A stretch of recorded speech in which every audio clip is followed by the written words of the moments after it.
Shalom Bapak Ibu yang saya kasih dalam Tuhan. Kita berjumpa kembali dalam acara sharing dan doa. Mari kita mempersiapkan diri kita untuk masuk dalam doa dan sharing. Kita naikkan pujian indah rencanamu Tuhan. Segala sesuatu indah pada waktunya.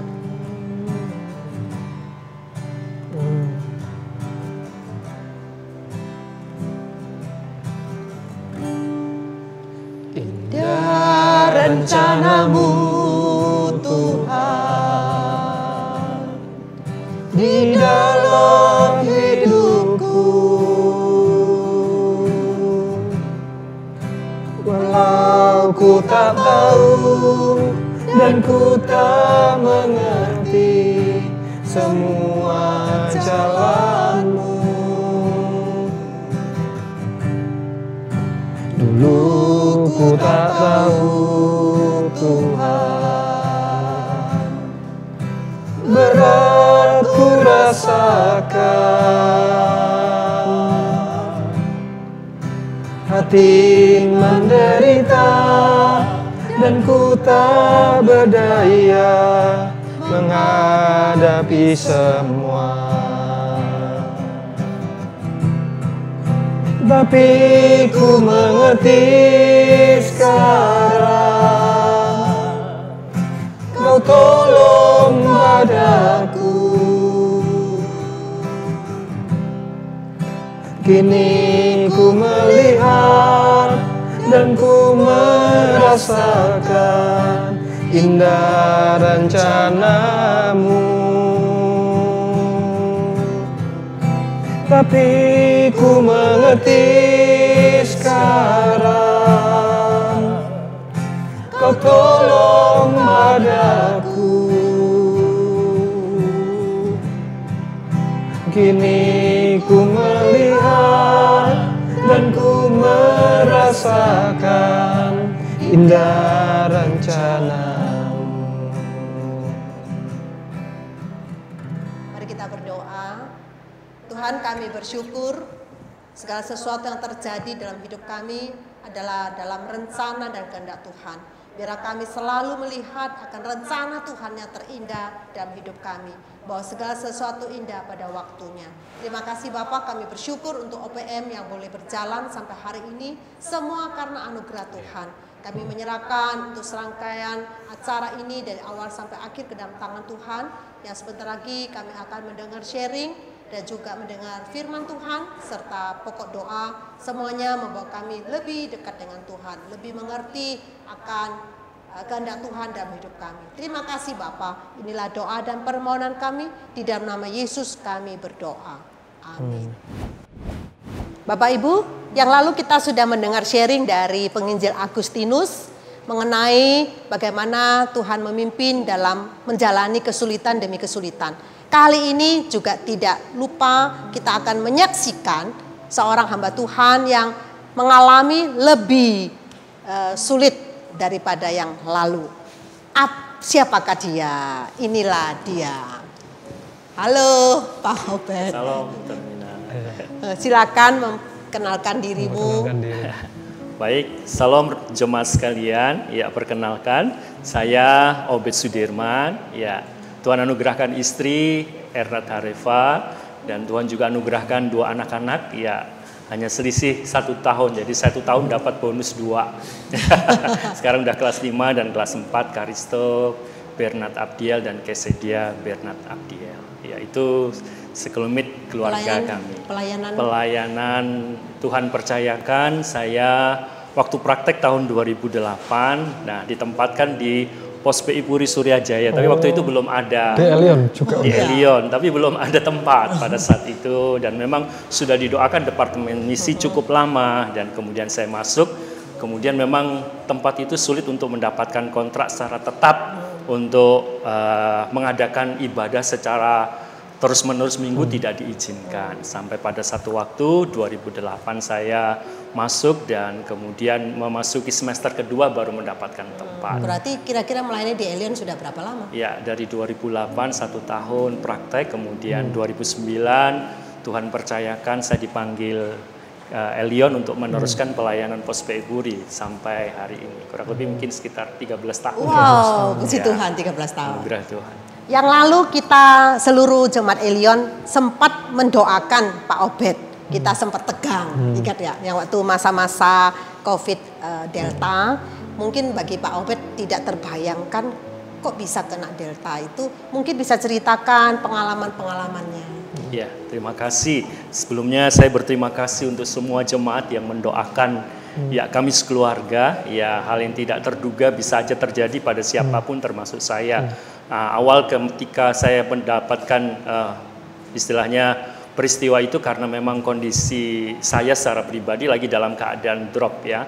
Karena sebelumnya saya hampir 2 bulan itu istilahnya pulang pergi merawat kakak perempuan Mbak Yu saya yang sakit stroke sampai akhirnya Tuhan panggil. Nah, di dalam kondisi itu saya sudah kelelahan secara fisik dan itu mungkin yang memudahkan ya virus itu mengena kepada saya seperti itu. Kemudian terus sempat masuk rumah sakit dan tidak dapat kamar. Kemudian bagaimana sih ceritanya sampai sempat lihat banyak orang meninggal mungkin, atau mungkin bisa cerita sesuatu?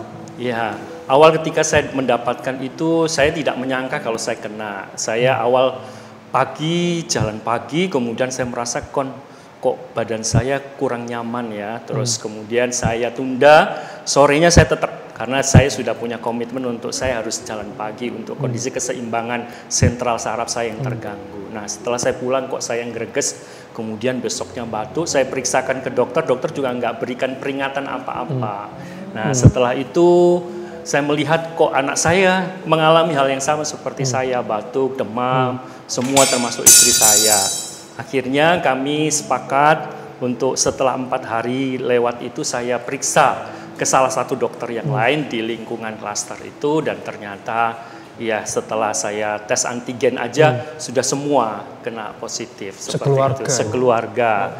Dan ya tanda-tandanya juga agak serius termasuk anak-anak saya. Nah, kemudian selama beberapa hari sekitar 1 minggu itu kami sekeluarga bertahan di rumah, dan saya melihat anugerah Tuhan ya di dalam kondisi obat yang sulit, antivirus yang begitu sulit, tapi saya bersyukur.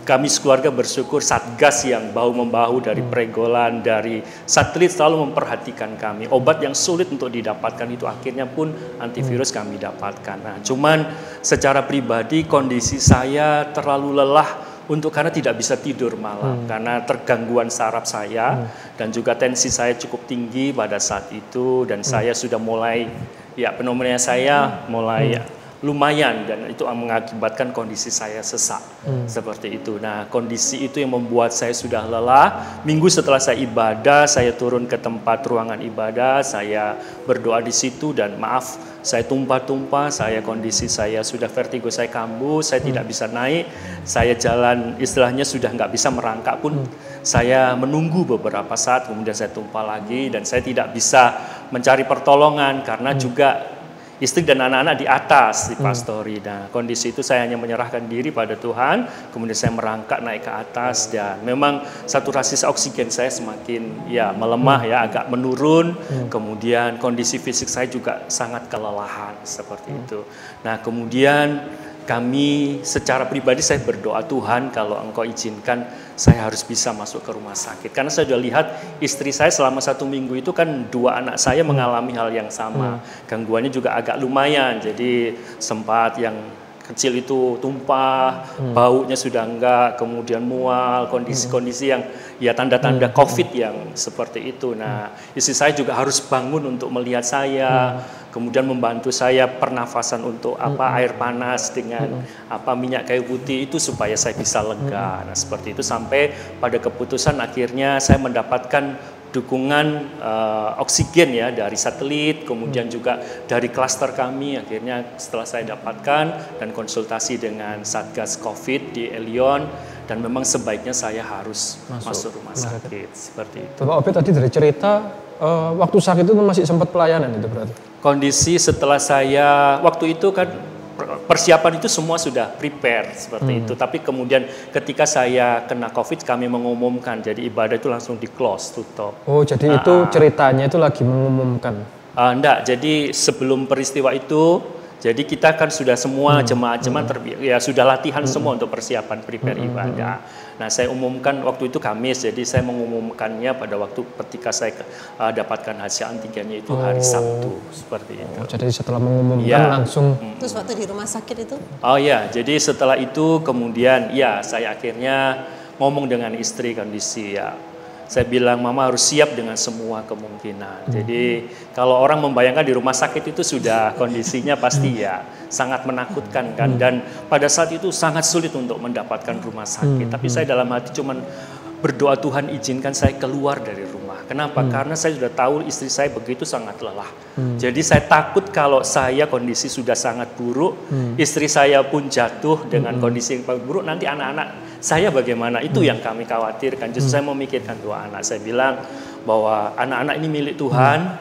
Jadi kalaupun Tuhan anugerahkan papa sehat lewat rumah sakit itu kemurahan Tuhan. Tapi pun kalau semua kemungkinan terjadi, saya doakan, saya bilang mama harus siap. Mama harus siap untuk meneruskan semua cita-cita harapan kita untuk anak-anak kita. Memang kita sempat memikirkan pada waktu pernikahan, kan usia saya waktu menikah pun tidak muda ya. Saya sudah 39 waktu itu. Dan saya merindukan bisa mendampingi anak-anak setidaknya sampai mereka bisa dewasa. Dan saya merasa bahwa semua kemungkinan bisa terjadi dan saya membesarkan hati dan iman untuk mendoakan iman kami berdua dan kami sudah serahkan hidup saya dan semua kemungkinan yang terjadi saya yakinkan kepada istri saya mereka milik Tuhan, mama juga milik Tuhan, masa depan kita semua dalam anugerah Tuhan. Ya sejauh itu. Jadi waktu itu yang ngobrol sama istri aja, Pak, sama anak juga ya, sempat kan ngomong nggak? Nggak ada orang yang bisa datang, jemaat juga tidak bisa datang. Tapi saya lihat luar biasa jemaat di Elion Puri itu begitu cinta hamba Tuhan. Jadi mereka berkorban, jadi APD yang seadanya mereka menyiapkan oksigen itu masuk berani naik ke atas. Jadi menyiapkan segala sesuatu saya didukung dengan berbagai hal. Tapi terima kasih sama jemaat Puri. Bersyukur, tapi juga saya bersyukur Elion begitu sangat luar biasa untuk memperhatikan bukan hanya hamba Tuhan tapi jemaat-jemaat karena waktu itu yang kena di Elion Puri juga lumayan beberapa keluarga.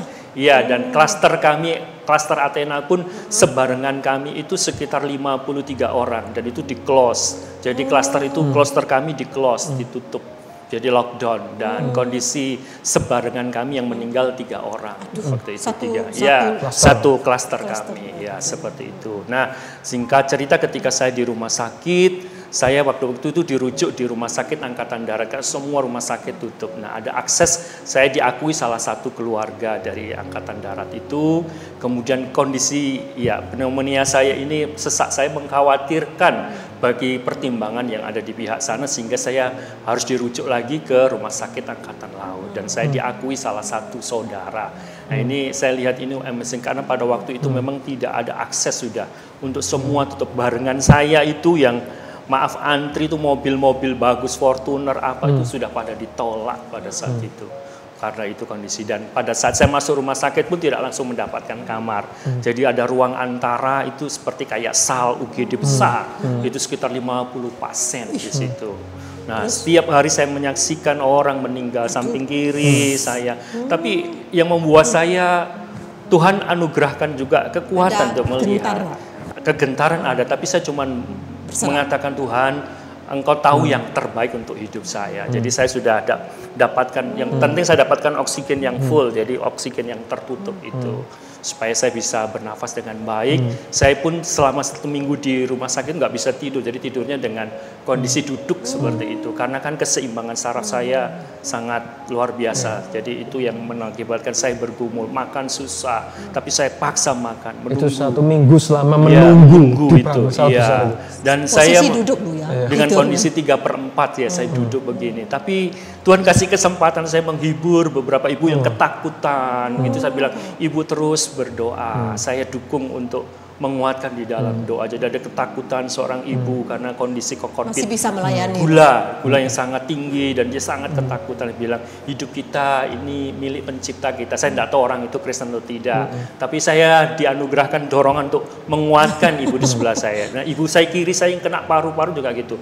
Ada salah satu istri Angkatan Laut itu dia ketakutan. Sekali saya bilang ibu tetap kita belajar berserah sama Tuhan. Tuhan yang menghibur, Tuhan yang kalau Tuhan menyembuhkan pasti bisa. Jadi di satu sisi saya dalam kondisi yang lemah, tapi Tuhan kasih anugerah saya bisa menguatkan orang-orang yang dalam ketakutan. Karena memang hampir tiap hari kita menyaksikan ada bayi yang meninggal, histeris orang tuanya kayak apa. Saya mengingat anak-anak saya yang di rumah kalau begitu itu saya melihat anak-anak saya. Kemudian orang dewasa baru beberapa menit saya lihat, loh kok sudah meninggal juga seperti itu. Nah itu tiap hari yang saya saksikan. Dan saya cuma melihat semua itu, saya cuma menyadari. Jadi setiap saya bangun saya selalu katakan, oh amazing, ada anugerah saya masih bisa hidup. Ada anugerah seperti itu. Kan memang tidak ada yang bisa mengunjungi dan saya pun tidak ada tahu bagaimana saya mendapatkan kamar. Sampai pada hari yang ke-7, tiba-tiba malam jam 10-an saya ada suara dipanggil. Keluarga dari Obed Sudirman, gak ada keluarga kan. Jadi saya pada waktu itu hanya memberi kode sama pihak petugasnya. Sepertinya itu nama saya ya, bolehkah saya dibantu untuk prosesnya ada apa. Oh ternyata kemudian 10 menit orangnya, Pak dapatkan kamar. Oh, dari situ saya sangat bersyukur. Ya maaf, jadi selama 7 hari itu saya tidak BAB, makan terus tapi tidak BAB. Dan itu membuat saya kondisinya, ya kondisi tidak stabil lah secara gangguan saraf, keseimbangan saya dan fisik saya. Kemudian saya dipindahkan di satu tempat, satu kamar 6 orang. Dan saya ingat momen itu yang membuat saya terkesan, seorang bapak yang membantu saya untuk BAB ketika saya meminta obat karena saya sudah terasa tapi nggak bisa. Jadi saya menggunakan oksigen, saya tidak bisa ke kamar mandi karena kondisi saya yang limbung. Jadi bapak itu katakan, maaf bapak di situ aja pakai oksigen. Dan waktu itu saya minta istri saya kan alat untuk maksudnya buang air kecil saja, ternyata dibelikan 2 untuk pispot, untuk untuk BAB seperti itu. Dan itu saya sangka itu ada hal yang kebetulan. Di dalam kondisi saya sudah minta obat katanya nggak bisa, harus nunggu besok. Nah itu kondisi itu setengah jam saya berjuang di bawah kamar tempat tidur seorang bapak yang di depan saya memandu saya. Dan di situ akhirnya saya dengan anugerah Tuhan bisa BAB. Dan saya sedih karena besoknya setelah itu bapak itu meninggal. Iya. Bapak yang membantu saya itu seperti dia kan COVID karena gula seperti itu. Terus waktu saya makan sesuatu pisang rebus itu dia minta lambe-lambe, saya minta. Saya bilang kan dokter, suster udah katakan jangan kasih apa-apa. Nah seperti itu. Jadi saya merasa, tapi dalam hati saya bilang, saya selalu dalam suara saya katakan, Bapak minta pertolongan Tuhan. Saya cuma dengan kode. Tuhan mengasihi Bapak seperti itu dengan jarak yang agak jauh karena saya juga tidak bisa datang dan besoknya meninggal. Pak Obed mau pesan kepada jemaat yang mendengar, baik yang ada di Puri maupun yang ada di Elion Satelit serta teman-teman yang lain. Baik, untuk penyampaian kesan bagi saya pribadi dan keluarga, ya kami sangat bersyukur melihat luar biasa ya kasih sayang dari seluruh jemaat Elion, dari Satelit, Pregolan, melalui Satgas, bahkan kami merasakan kasih sayang khusus ya dari jemaat Elion Puri yang begitu sangat berkorban, mendukung, mensupport di dalam segala hal untuk kami sekeluarga. Nah, untuk pesan yang ingin saya sampaikan dalam bagian ini adalah ya kita bertanggung jawab dengan bagian kita untuk tetap prokes karena ini masih dalam suasana pandemi.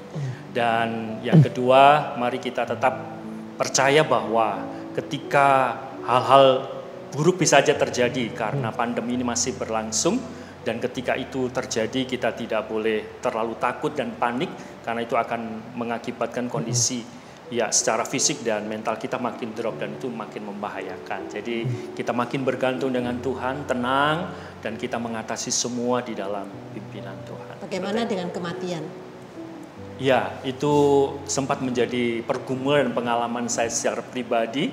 Ya, ketika saya mengalami masa-masa yang sulit itu saya sudah memikirkan apakah itu sudah waktunya saya dipanggil oleh Tuhan. Itu yang akhirnya saya bersama istri sepakat untuk berdoa. Saya meyakinkan istri bahwa hidup saya milik Tuhan, kapanpun juga bisa dipanggil Tuhan dengan kemungkinan ini saat saya akan masuk atau berangkat ke rumah sakit. Dan saya mengatakan bahwa anak-anak ini juga milik Tuhan, istri saya juga milik Tuhan. Dan ketika Tuhan percayakan semua kesempatan hidup berarti harus dengan sungguh-sungguh untuk menghargai hidup itu dengan melayani. Dan saya juga bersyukur, nah ketika di rumah sakit pun ya kondisi-kondisi itu juga membuat saya merasa bahwa apakah ini istilahnya hal yang terakhir dalam hidup saya, tetapi di dalam masa-masa yang menegangkan, menakutkan dengan melihat kematian tiap hari itu, saya diyakinkan Tuhan bahwa hidup saya milik Tuhan. Kapanpun Tuhan panggil, itu adalah anugerah dan kedaulatannya. Dan saya menyerahkan hidup saya sepenuhnya kepada Tuhan. Dan tentunya bagi setiap jemaat, kita harus siap dengan semua kemungkinan. Dan kita percaya bahwa mati di dalam Kristus adalah keuntungan. Hidup pun adalah keuntungan. Berarti karena harus itu persiapan diri. Ya. Dan berarti kalau Tuhan masih percayakan hidup, mari kita belajar. Saya belajar untuk memberi buah, mulai dari hidup keluarga, dan juga makin mengasihi pekerjaan Tuhan, jemaat yang dipercayakan. Mau didoakan apa? Ya, terima kasih Ibu Tarbina, Pak Krisna, dan juga jemaat sekalian. Ya, mohon doakan kami khususnya kesehatan masalah COVID ini untuk sentral keseimbangan saraf saya dan juga anak-anak, istri makin sehat, dan terlebih kami makin diberi hati yang makin cinta Tuhan, makin cinta semangat untuk melayani jemaat.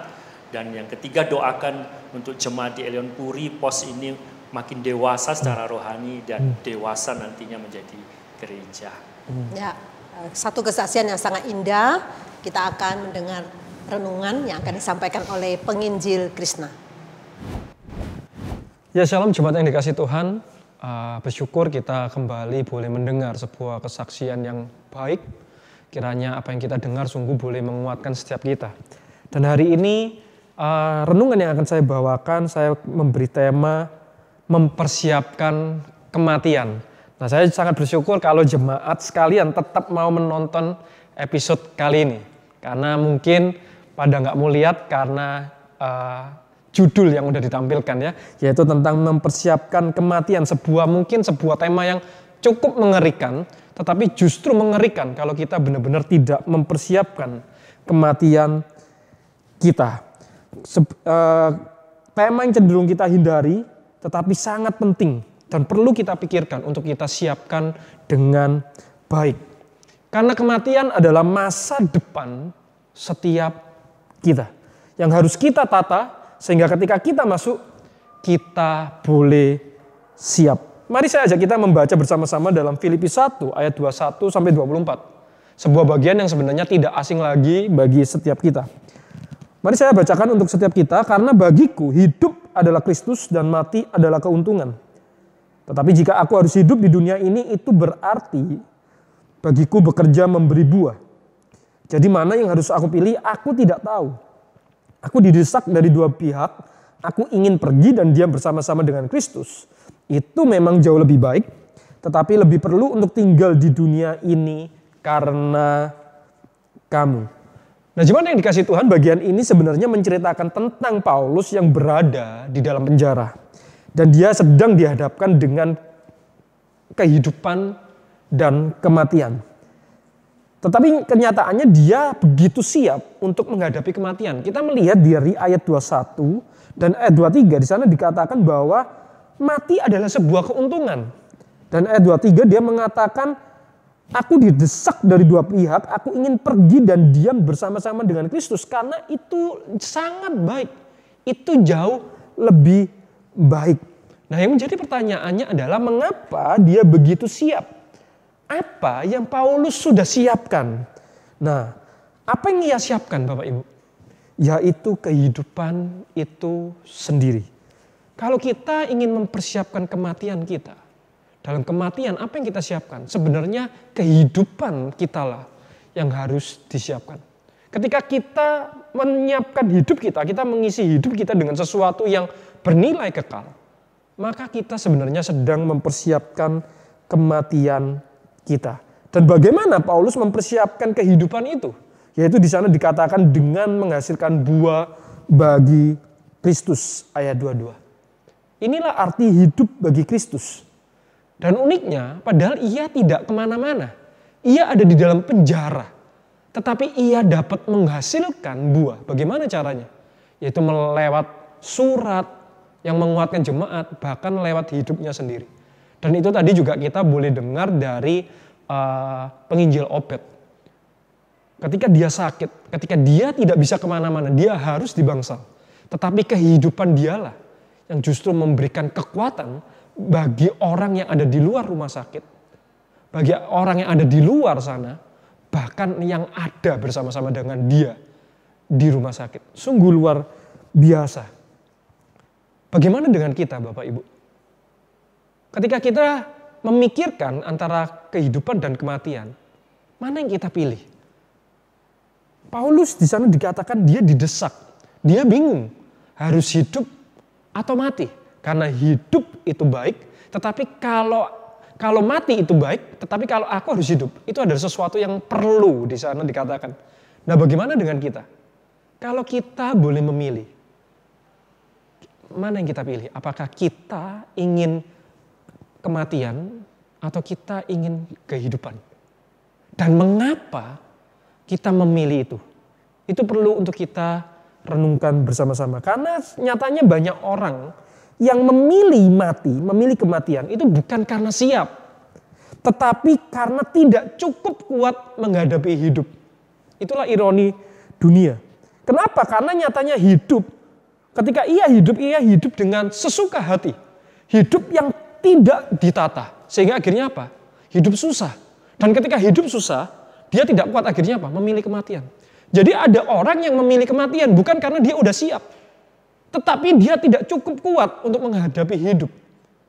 Dia lebih memilih mati, padahal juga nggak siap.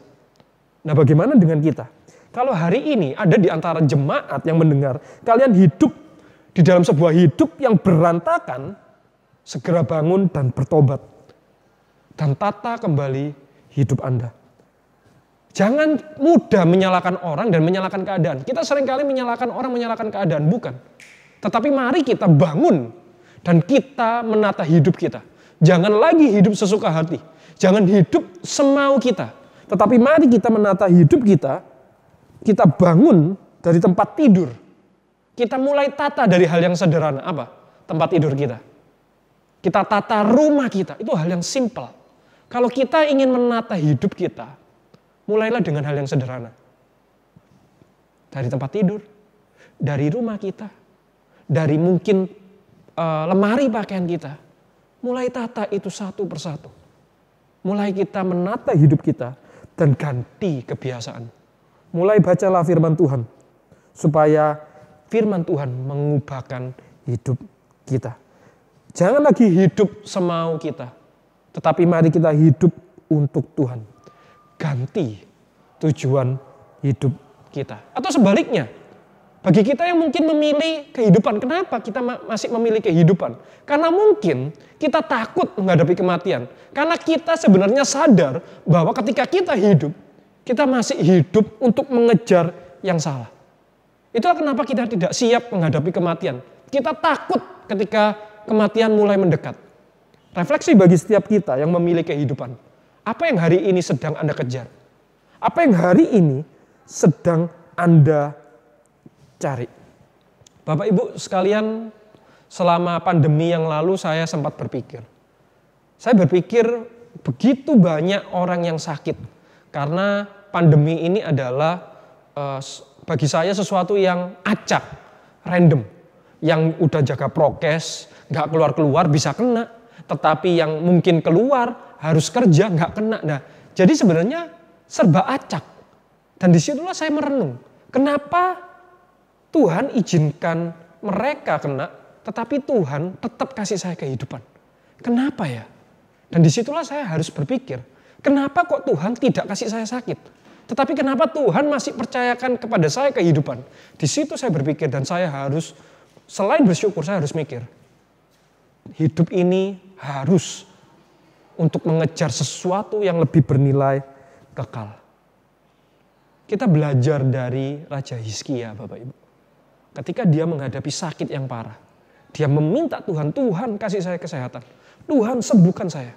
Dan ketika Tuhan kasih kesembuhan, yang terjadi apa? Justru dia mengalami dosa besar. Dia melakukan dosa besar yang membuat apa? Bangsa Israel runtuh. Bapak Ibu sekalian, ketika Tuhan masih mempercayakan kepada kehidupan, kepada kita kehidupan, kita mesti benar-benar merenung. Untuk apa Tuhan masih percayakan saya sehat? Untuk apa Tuhan masih mempercayakan saya hidup? Kita perlu mengingat kehidupan dan kematian adalah sebuah dunia yang berbeda. Antara daging dengan roh, antara sesuatu yang materi dan spiritual. Mari kita hidup, jangan hidup untuk dunia ini, tetapi kita memikirkan masa depan kita. Tentang kematian, sesuatu yang bernilai kekal. Jangan mengejar yang materi, tetapi mari dalam hidup ini, kita mempersiapkan kematian kita dengan mengejar sesuatu yang bernilai kekal. Galatia mengatakan hiduplah dalam roh, sehingga engkau menghasilkan buah roh. Jangan lagi menuruti keinginan daging, tetapi hiduplah dalam roh, sehingga kita menghasilkan buah roh, menghasilkan sesuatu yang bernilai kekal. Banyak orang Kristen hanya mati di dalam Tuhan, tetapi bukan mati bagi Tuhan.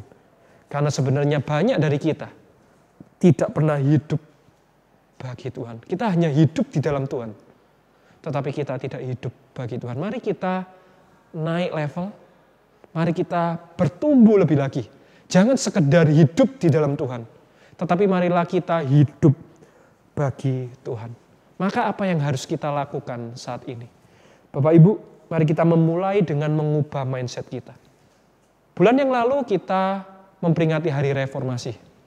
Gereja yang reform, gereja yang direformasi adalah gereja yang terus-menerus direformasi. Apa yang direformasi? Apa yang terus-menerus harus diperbarui? Yaitu pikiran kita, mindset kita. Mari kita perbarui mindset kita. Mari kita ubah mindset kita.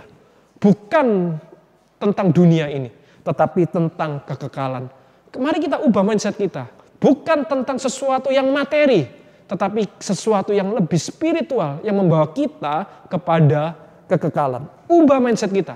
Baca firman Tuhan supaya firman Tuhan sungguh dengan berkuasa mengubah mindset kita. Tidak lagi memikirkan dunia ini, tetapi kita memikirkan apa yang jauh ke depan. Dan perhatikan, jangan terlena dengan keadaan kita. Sebagai penutup, saya kembali ajak kita membuka Efesus 5 ayat 15 sampai 17. Karena itu perhatikanlah dengan seksama bagaimana kamu hidup. Janganlah seperti orang bebal tetapi seperti orang arif. Dan pergunakanlah waktu yang ada karena hari-hari ini adalah jahat. Sebab itu janganlah kamu bodoh tetapi usahakanlah supaya kamu mengerti kehendak Tuhan. Mari kita masuk di dalam doa. Tuhan, terima kasih untuk sharing yang boleh kami dengar, juga untuk firman Tuhan yang boleh kami baca dan renungkan bersama-sama. Tuhan, kiranya sungguh kami boleh mempersiapkan kematian kami, Tuhan, karena kami hanya dapat mempersiapkannya ketika kami masih hidup dalam kehidupan ini. Karena itu Tuhan, tolong supaya sungguh pikiran kami boleh diubahkan, supaya kami tidak hanya memikirkan yang duniawi, kami mencari yang di dalam dunia dan kami mengejar yang ada di dalamnya. Tetapi sebaliknya Tuhan, biarlah kami boleh memikirkan apa yang lebih ke depan, sesuatu yang bernilai kekal untuk kami kejar, yaitu menghasilkan buah bagi Engkau. Tuhan, berikan kami hikmat untuk kami boleh mengerti apa yang harus kami kerjakan, apa yang harus kami lakukan untuk Engkau. Tuhan, jangan biarkanlah kami sekedar hidup di dalam Engkau, tetapi kami ingin naik level, Tuhan. Kami ingin bertumbuh, kami ingin hidup bagi Engkau. Tuhan yang boleh pimpin, Tuhan yang boleh sertai setiap kami. Terima kasih Tuhan, di dalam nama Tuhan Yesus kami berdoa dan mengucap syukur. Amin. Tuhan Yesus memberkati kita. Bapak Ibu, kita sudah mendengar sharing dan renungan yang disampaikan. Mari saatnya kita akan menaikkan doa syafaat. Yang pertama, kita berdoa bagi penginjil Obed untuk keluarga, untuk kesehatan, khususnya keseimbangan setelah terjadi COVID, dan doakan untuk pelayanan dia. Untuk doa ini minta penginjil Krishna membawa dalam doa. Oke, mari kita berdoa. Tuhan, saat ini kami sungguh bersyukur Tuhan untuk kehadiran Pak Obed yang masih boleh bersama dengan kami dan dia boleh men-sharingkan segala pengalaman bagaimana Engkau menyertai dia di dalam masa-masa yang sulit, bahkan masa-masa yang kritis. Tuhan, dan kami bersyukur kalau Tuhan pun masih boleh memberikan kehidupan dan mempercayakan pelayanan yang untuk masih Pak Obed harus kerjakan bersama-sama juga dengan kami sebagai keluarga besar di Elion. Terima kasih Tuhan, dan saat ini Tuhan di tengah kondisinya yang belum membaik, kami tetap berdoa. Kiranya Tuhan yang boleh tetap bersedia, berkenan untuk memberikan dia kesehatan, kekuatan secara khusus di dalam kondisi kestabilannya Tuhan. Kami berdoa memohon, tetapi kami percaya Tuhan bahwa Engkau tahu yang terbaik bagi Pak Obed, karena firman-Mu berkata justru melalui kelemahan kami lah Tuhan, justru di sana kami boleh menyatakan kemuliaan-Mu lebih lagi, pekerjaan-Mu lebih lagi. Kiranya Tuhan yang boleh pimpin, kami percayakan yang terbaik kepada Pak Obed dalam tangan-Mu. Juga berdoa untuk keluarga, untuk istri, dan untuk kedua anak yang masih kecil. Tuhan yang boleh pimpin, Tuhan yang boleh sertai. Dan kiranya sungguh pengalaman kemarin di mana Engkau pimpin itu sungguh boleh menambahkan iman, bukan hanya untuk Pak Obed tetapi bagi keluarga, untuk istri dan anak yang boleh melihat Tuhan bagaimana Engkau sungguh menjaga, melindungi mereka satu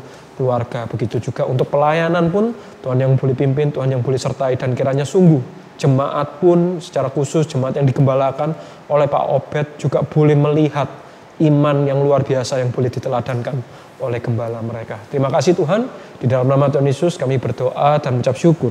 Amin. Yang kedua, minta penginjil Obed berdoa bagi Pos PI Puri Surya. Doakan supaya makin menjadi jemaat yang dewasa dan sungguh-sungguh mengasihi Kristus, dan juga Tuhan yang memimpin Pos PI Puri ini. Mari kita bersatu dalam doa. Tuhan bersyukur karena Elion Puri menjadi bagian seluruh gereja tubuh Kristus Elion. Dan kami mendoakan untuk pertumbuhan kedewasaan iman jemaat-Mu. Sehingga jemaat-jemaat tergembalakan, termuridkan, bahkan siap untuk menjadi saksi Tuhan. Menyelamatkan, menjadi berkat untuk memberitakan berita keselamatan bagi anggota keluarga dan orang-orang di sekeliling jemaat-Mu yang belum percaya. Dan khususnya kami juga merindukan berdoa Tuhan, sampai pada saatnya gereja-Mu Elion Pos PI Puri ini menjadi gereja yang dewasa, menjadi gereja yang mandiri, dan menjadi gereja yang semakin memuliakan Engkau. Demi Kristus Tuhan kami berdoa. Amin. Selanjutnya kita berdoa bagi PD Misi untuk Elion Satelit. Bersyukur setiap Rabu kedua PD Misi boleh berjalan sampai hari ini. Kita doakan supaya seluruh jemaat boleh mengambil bagian di dalam doa misi ini. Dan doakan kerjasama Elion Satelit dengan Garam Budaya supaya Tuhan terus memimpin dan memberkati, sehingga banyak orang-orang yang ada, khususnya misioneri-misioneri yang sharing, boleh terus membawa satu semangat buka wawasan bagi setiap kita yang mendengarnya. Mari kita buka suara, kita berdoa. Bapa dalam surga, Tuhan kami menyerahkan untuk PD Misi setiap Rabu kedua Elion Satelit. Terima kasih Tuhan, biarlah sungguh melalui PD Misi ini boleh membawa setiap kami semakin semangat dalam mendoakan dan juga melayani. Dan doakan untuk Elion Satelit yang kerjasama dengan Garam Budaya.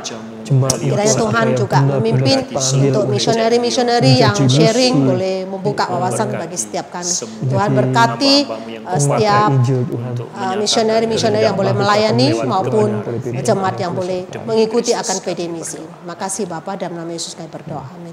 Kita selanjutnya juga doakan untuk persiapan jemaat di dalam memasuki Minggu Advent. Kita doakan supaya Tuhan memberikan hati kepada jemaat boleh mempersiapkan diri di dalam menyambut akan kelahiran Yesus ke dalam dunia ini. Mari kita berdoa untuk segala persiapan selama 4 minggu untuk Minggu Advent ini. Mari kita buka suara, kita berdoa. Bapa dalam surga, Tuhan kami sehati berdoa menyerahkan untuk jemaat yang mengikuti masa Minggu Advent ini. Tuhan kami berdoa supaya Tuhan yang memimpin, menyertai dan memberikan kepada jemaat untuk hati yang boleh merenung dan juga mengerti isi hati Tuhan akan kasih dan anugerah Tuhan. Terima kasih Bapa, dalam nama Yesus kami berdoa. Amin. Kemudian minta penginjil Krishna doakan untuk bangsa dan negara. Berdoa bagi serangkaian pertemuan Presiden Jokowi dengan sejumlah kepala negara di sela-sela agenda KTT G20. Doakan supaya boleh mendatangkan hasil yang maksimal untuk pemulihan ekonomi bagi bangsa Indonesia ini. Mari kita berdoa Tuhan, saat ini kami juga berdoa untuk bangsa dan negara kami. Dan secara khusus Tuhan kami mau berdoa untuk pemimpin kami yang duduk di dalam kepemimpinan Tuhan. Dan bagi presiden kami. Tuhan, kiranya Tuhan yang boleh pimpin ketika presiden kami harus bertemu dengan para pemimpin negara yang lain di dalam KTT ini Tuhan. Yang berbicara tentang masalah perekonomian untuk bangsa dan negara ini Tuhan. Kami percayakan, kami serahkan semuanya kepadamu Tuhan. Kiranya sungguh kehendak-Mu yang terjadi dalam bangsa dan negara ini. Kami tidak tahu Tuhan, tetapi kami percayakan semuanya di dalam tangan-Mu. Kiranya apa yang Engkau inginkan, biarlah itu sungguh terjadi pada bangsa dan negara ini Tuhan. Walaupun kami dalam hati kami memohon Tuhan, Engkau boleh berbelas kasihan, Engkau boleh bermula hati Tuhan, supaya negara ini boleh mengalami pemulihan, negara ini boleh semakin berkembang untuk ke arah yang lebih baik. Tetapi kami kembali lagi percayakan Tuhan, karena Engkau yang berdaulat Tuhan atas kami semua, atas seluruh dunia ini. Di dalam nama Tuhan Yesus kami berdoa dan mengucap syukur. Amin. Ada sedikit waktu untuk kita merenung apa yang menjadi pergumulan dalam hidup kita, kekhawatiran, ketakutan, masa depan hidup kita. Mari kita serahkan ke dalam tangan Tuhan. Doa penutup minta penginjil Obed membawakan dalam doa. Bapa di surga, bersyukur kami boleh menikmati relasi persekutuan dengan Tuhan dan juga dengan saudara-saudara kami seiman, sekalipun masih secara online. Namun hati kami terhubung oleh Roh-Mu dan kami boleh saling menguatkan, kami boleh saling mendoakan, dan kami boleh dikuatkan iman kami lewat kebenaran firman yang boleh kami dengar pada saat malam hari ini. Tuhan terus pimpin, berkati persekutuan doa tiap Rabu ini, dan hasrat jemaat makin ditambahkan supaya makin memiliki hati yang tekun untuk berdoa, karena itu adalah kehendak-Mu. Kiranya segala berkat yang dari Engkau memberkati kami semua yang sungguh-sungguh menikmati persekutuan dan setia di dalam bertekun untuk berdoa. Dalam nama Yesus, amin. Amin. Ibu, demikianlah acara sharing dan doa kita pada malam hari ini. Apabila Bapak Ibu ingin didoakan, bisa menghubungi nomor telepon yang tertera berikut ini. Tuhan Yesus memberkati kita semua. Sampai jumpa yang akan datang. Dah.